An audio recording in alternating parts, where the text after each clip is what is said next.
সুপ্রিয় বন্ধুরা, আসসালামু আলাইকুম। দেশে বিদেশে অনলাইনে অফলাইনে যে মানবাধিকার কর্মী এবং মানবাধিকার নেতৃবৃন্দ রয়েছেন সারা পৃথিবীতে, আর সবাইকে আন্তরিক প্রীতি এবং শুভেচ্ছা জানাচ্ছি। আমরা মানবাধিকার দুই কর্মী, আমাদের কেন্দ্রীয় office human rights review society Dhaka, আজকে জরুরি মিটিংয়ে আমরা বসেছি। দুই কলেজার বন্ধু, ভালোবাসার বন্ধু, সেই সাথে ভাই এবং মানবাধিকার নেতা, কেন্দ্রীয় মানবাধিকার নেতা হাসান তৌফিক।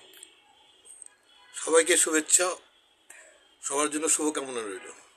সবাইকে শুভকামনা দিয়েছে এবং আপনারা দোয়া করবেন আমাদের জন্য, কারণ দোয়া হচ্ছে এমন এক মহৌষধ যেটা মানুষের হায়াত বৃদ্ধি করে দেয় এবং একমাত্র দোয়ার দ্বারাই ভাগ্যের পরিবর্তন সম্ভব হয়।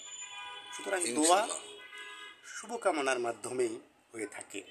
যে যাকে ভালোবাসে তার জন্য দোয়া করবে এবং যে যাকে ভালোবাসে না তার জন্য দোয়া করতে হবে উচিত, এবং সবাই আমিন বলবেন। এবং মানব কল্যাণের মাধ্যমেই স্রষ্টাকে পাওয়ার উত্তম রাস্তা বলে আমরা মনে করি। মানবতা হচ্ছে পৃথিবীর শ্রেষ্ঠ ধর্ম। হযরত মুহাম্মদ সাল্লাল্লাহু আলাইহি ওয়াসাল্লামও মানবতাকে সবার আগে এগিয়ে রাখছিল। সুতরাং আপনারাও ভালোভাবে জানেন এবং যারা কাজ করছেন শহরে অথবা গ্রামে, তৃণমূলে, সকলের জন্য শুভকামনা রইল। মানবতার কল্যাণে আমরা সবাই একসাথে কাজ করব, যার যার অবস্থান থেকে সকলের সহযোগিতা সর্বস্তরে মানবাধিকার সংরক্ষণ ও প্রতিষ্ঠিত হোক। ইনশাল্লাহ। আবার দেখা হবে কোনো প্রোগ্রামে, আবারও দেখা হবে, আবার ফিরে আসবো আমরা। হ্যাঁ, ইনশাল্লাহ।